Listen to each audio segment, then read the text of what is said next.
যে স্টুডেন্টটা কখনো ভাবেই না যে সে ফার্স্ট হতে চায় বা সে ফার্স্ট হবে বা সে কলেজে টপ করবে, তার টপ করার কোনো চান্সই নেই। আর যে স্টুডেন্টটা ভাবে যে না আমি কষ্ট করতে পারি, আমি করে দেখি ট্রাই, ফার্স্ট সেকেন্ড থার্ড আমি হতেও পারি, কলেজে টপ আমি করতেও পারি, যে ভাবে তাদের মধ্যে থেকেই একজন আলটিমেটলি ফার্স্ট সেকেন্ড থার্ড হয়। কিন্তু তুমি যদি না ভাবো, তুমি যদি চেষ্টাটা না করো, ইভেন তুমি চিন্তায় আনো না যে তুমি কলেজে টপ করতে পারো, এটা যদি তুমি মাথায় না আনো, তাহলে কখনোই তুমি পারবা না বা ওই টপারের জায়গা আসতে পারবা না।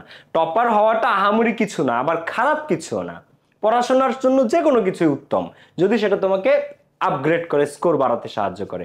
আর হ্যাঁ, ইংলিশ নিয়ে যারা ভয় আছে, এইচএসসি 26 ব্যাচের জন্য একটা অ্যানাউন্সমেন্ট, 8ই সেপ্টেম্বর থেকে শুরু হতে যাচ্ছে আমাদের এইচএসসি 2026 ব্যাচের English private batch. English first paper, second paper, all topic. First পেপারে যত প্যাসেজ আছে, graph chart, flow chart, theme, summary সহ সবকিছু। সেকেন্ড পেপারে অল গ্রামারের topic, article, preposition, connectors, modifiers, narration সহ right form verbs, everything. So course fee 1490 টাকা only. যারা এখনো ভর্তি হন, এই নাম্বারে কল করে আজই ভর্তি হয়ে যাও। দেখা হচ্ছে, সি ইউ, আল্লাহ হাফেজ, আসসালামু আলাইকুম।